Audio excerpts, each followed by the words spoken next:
Tunisian dress and is influenced by Andalusian and Turkish tradition. Tunisians wear the jebba in traditional weddings and during the month of Ramadan.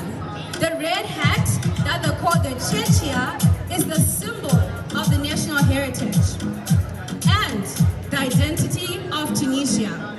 It can be worn by men and women.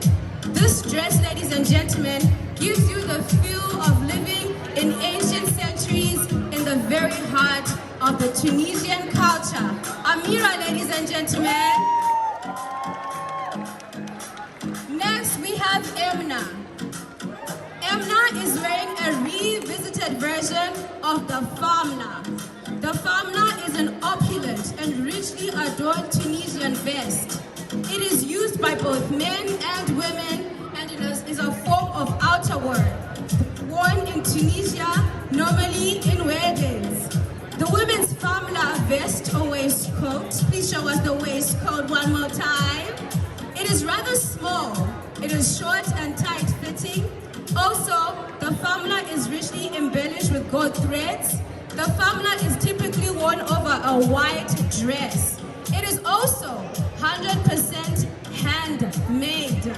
You can find some examples of the Tunisian famna in the Metropolitan Museum of Art in New York City. Thank you, Amna.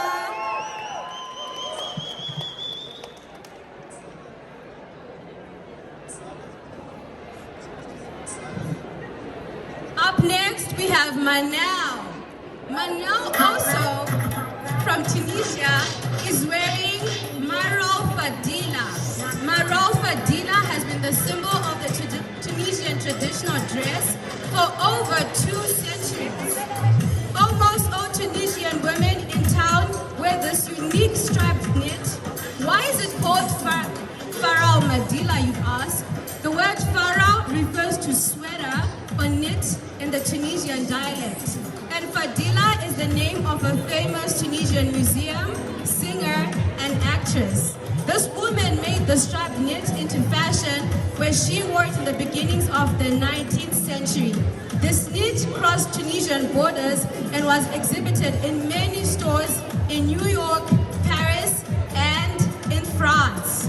Many celebrities wore this traditional knit, like the French actress Catherine Deneuve, Brigitte Bardot, and Claudia Cardinal. Once again, ladies and gentlemen, Manel from Tunisia. Ladies and gentlemen, up front,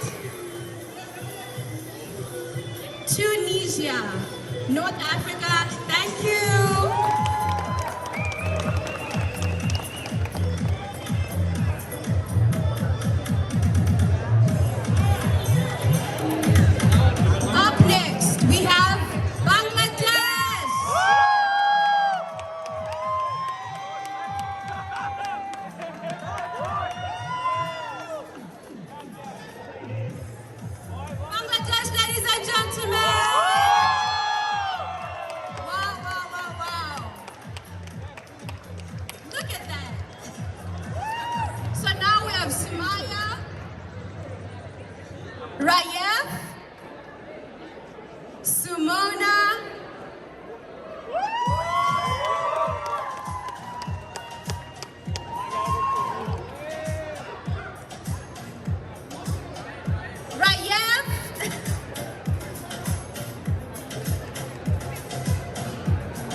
worn at events like weddings, religious events, and at other special occasions. So this dress is commonly worn by women on the daily.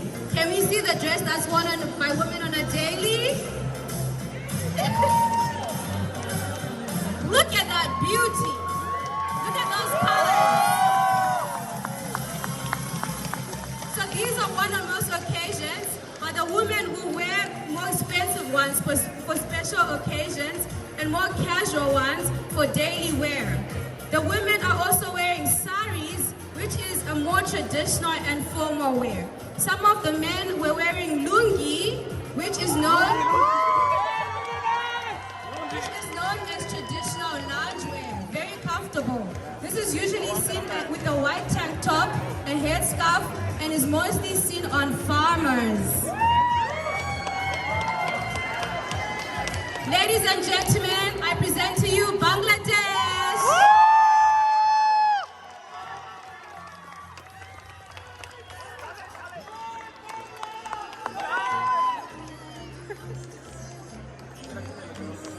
Up next we have Nepal.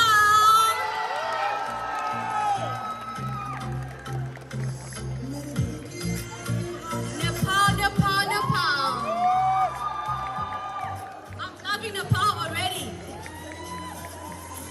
The colors, the suits, and the beautiful women, the handsome men. Ladies and gentlemen, once again, Nepal.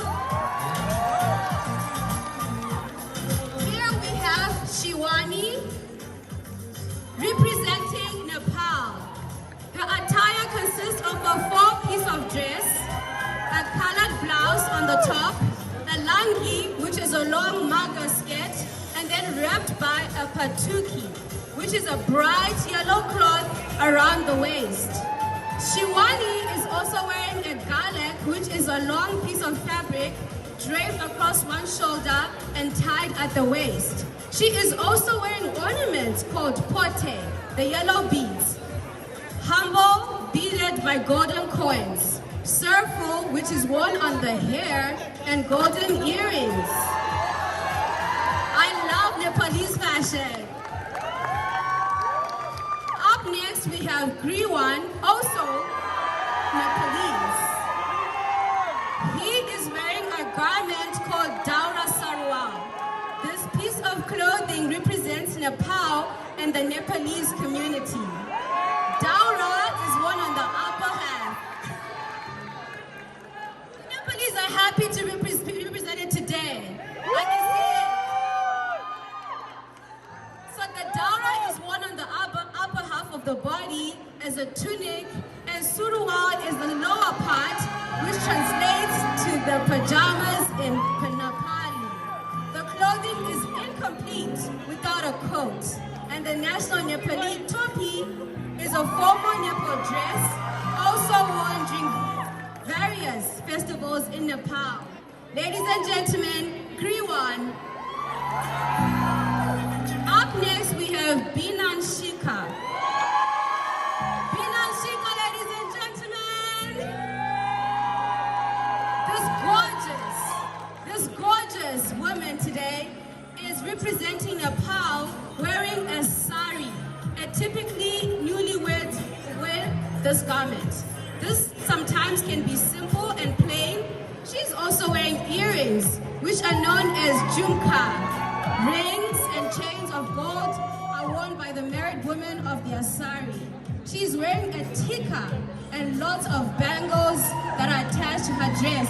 We need a 360 of this dress, ladies and gentlemen.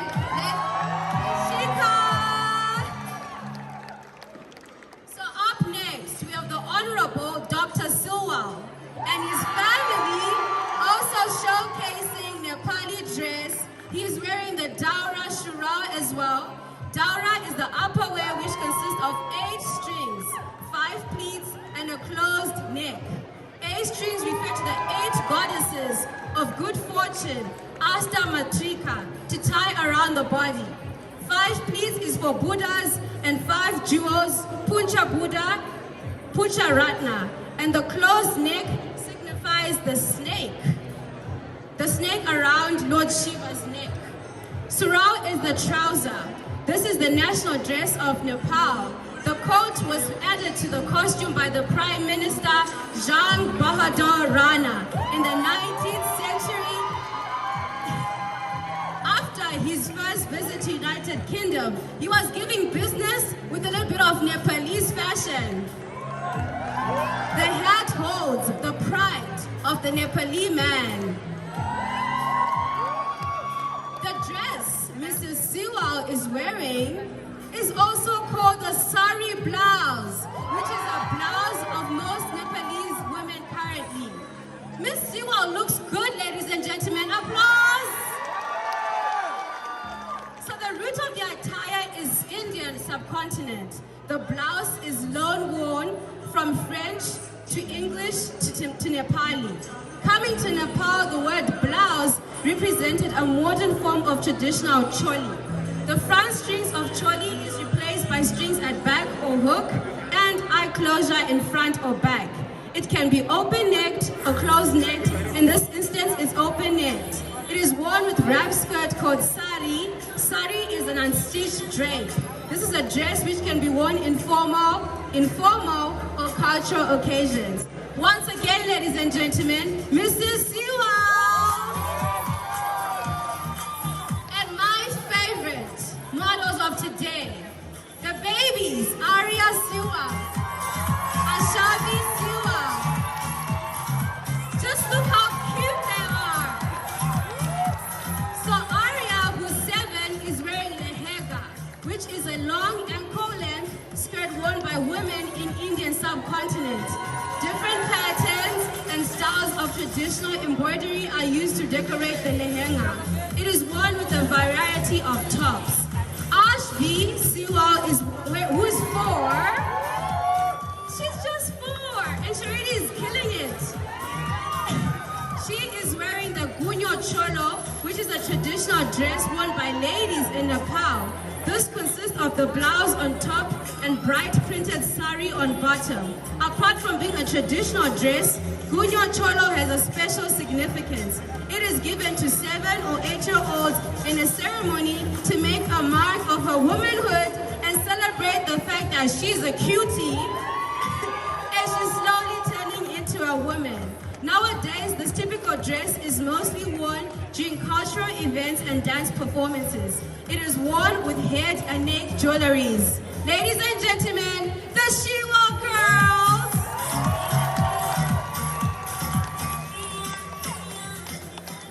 She was born for the spotlight. Ladies and gentlemen, once again, I present to you Nepal.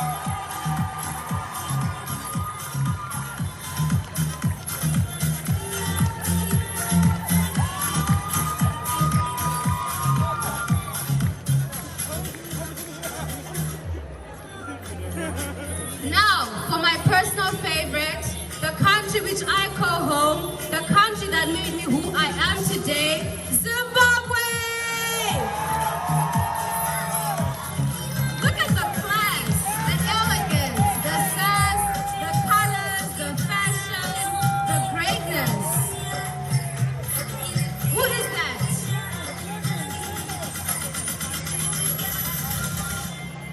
Our first model is our Zulu princess, Mercy.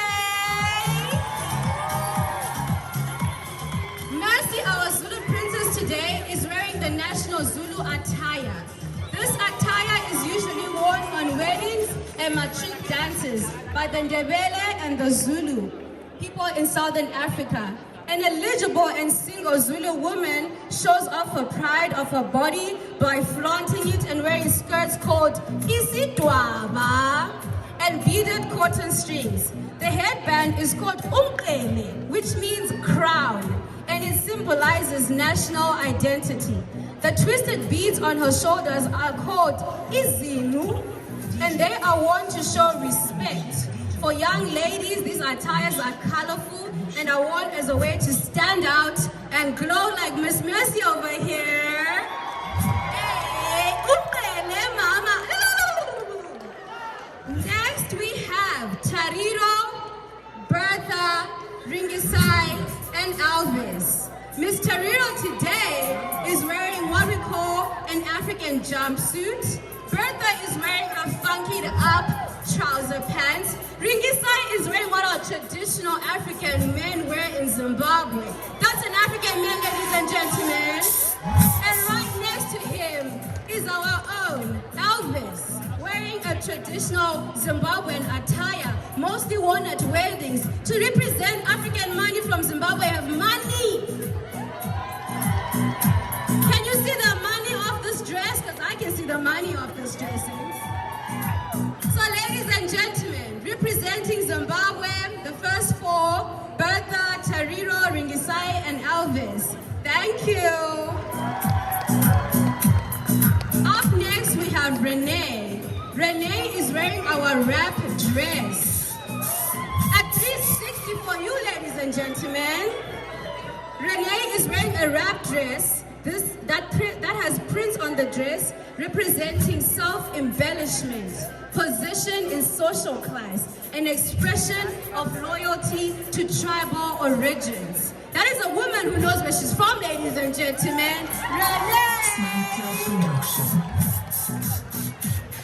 Up next, we have the beautiful Andani, who's wearing what I love to call an African party dress with the colors, the prints. That, ladies and gentlemen, is Andani wearing our African attire.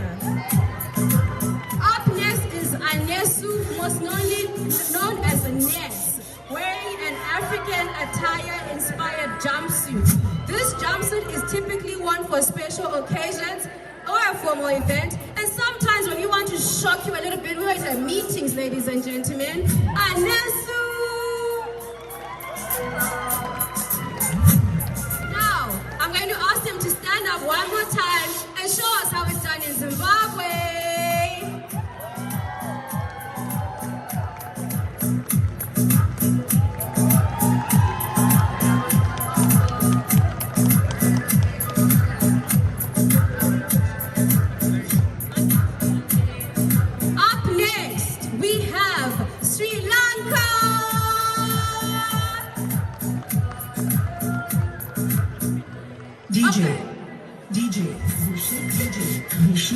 Once again, we have Sri Lanka.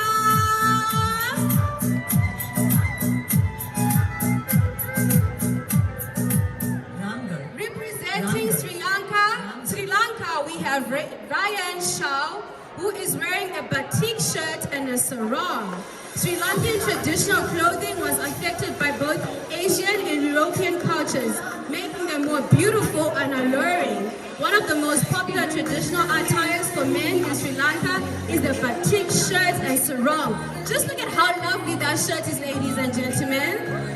The batik design on his shirt is a technique of wax-resistant dyeing applied to the wool cloth that contributes to the history of the dress. The origins began with the indigenous inhabitants. The Vedas were hunter-gatherers, were also using this part of cloth encircling their waist as a pocket to carry betel nuts and food. This also acts as a belt through which they thrust the handles of their short axes when traveling in the forest. What I'm hearing is that these are very hard-working Sri Lankan men, ladies and gentlemen. I give to you Ryan. Up next, we have the gorgeous Ayusha. Ayusha is wearing the most popular traditional attire for women, which is the Kandyan Osaria. Osaria is a blend of tradition and style. A simple cloth where the origins come from Kandyan Kingdom with its roots entangled in South India. The cloth is wrapped around the waist with one end draped over the shoulder, like she's showing here. The frill around the waist adds a unique feature to the outfit. Once again, Ayusha. So from Sri Lanka, ladies and gentlemen. Up next, we have Pakistan. I can't hear that. Pakistan. From Pakistan, we have Sandeep. Sandeep is wearing an ajrak, which is like a scarf, and cap known as a Sindi topi, which is completely handmade. Next is Aisha. The beautiful Aisha today is wearing a cultural dress of her province in Balochistan, Pakistan. You can see her garment is very embellished. Royalty, ladies and gentlemen. I present to you Aisha. Next is Manur. Manur is wearing traditional dress from the province Punjab, Pakistan. This garment is more of a vest that lays over the other garment. She's also embellished with a lot of gold. Thank you, Manur. So, representing Pakistan, ladies and gentlemen.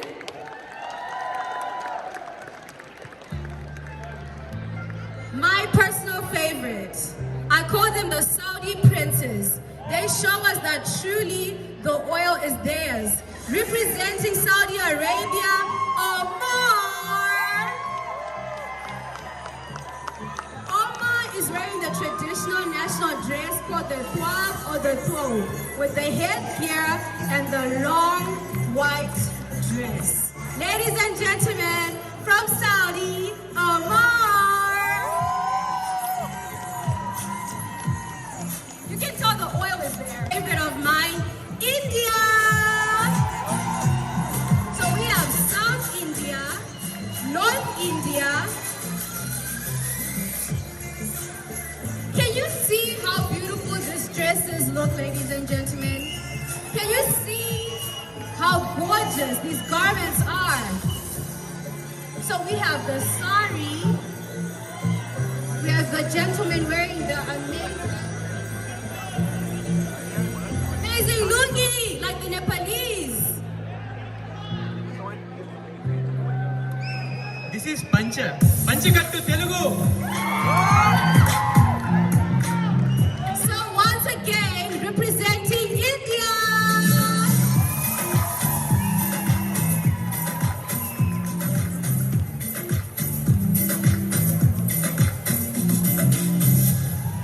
Wow, just look at that. The blue, the green, I love it. Look at that red, the shoes, the colors.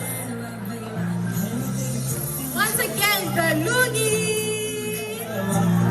The panda.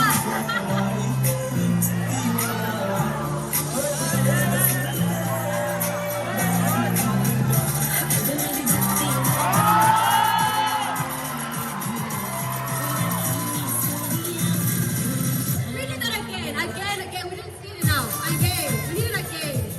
We need to see that again. We didn't see it. Again. We need it.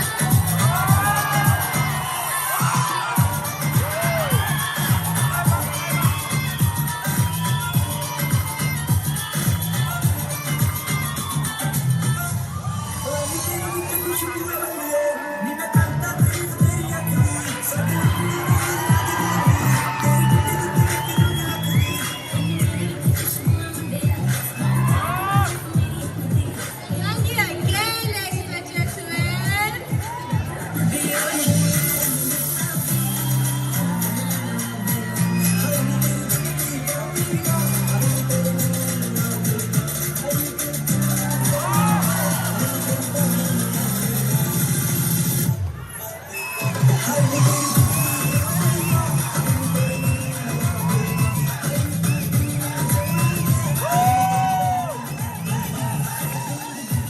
Another sari and the traditional dress that the men wear.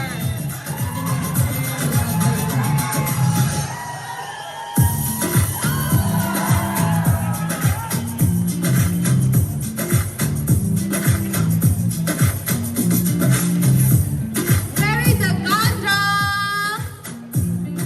And the men is wearing the traditional Indian shirt again. Woo! And wearing a short sari, a half sari. I love it.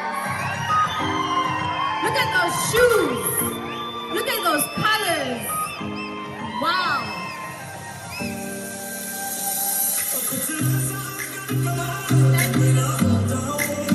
Another beautifully colored sari. Another beautifully colored blouse for the men. Wow, wow, wow, wow.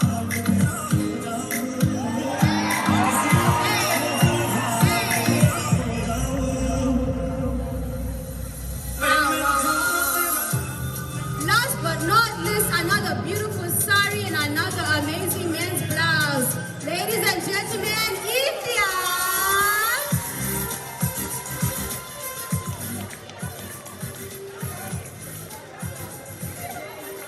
Okay, so representing India.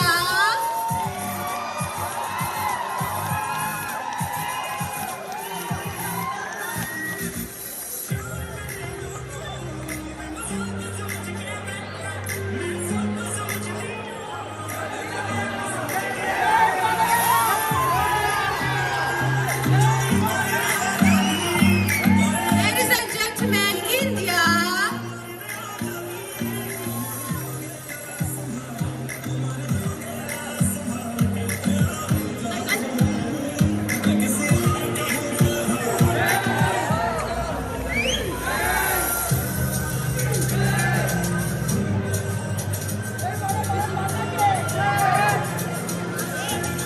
All right. How was that for a fashion show, ladies and gentlemen? How was that for a fashion show? So, sometimes I think, after you've seen the fashion, only one sense has been appeased, and that's how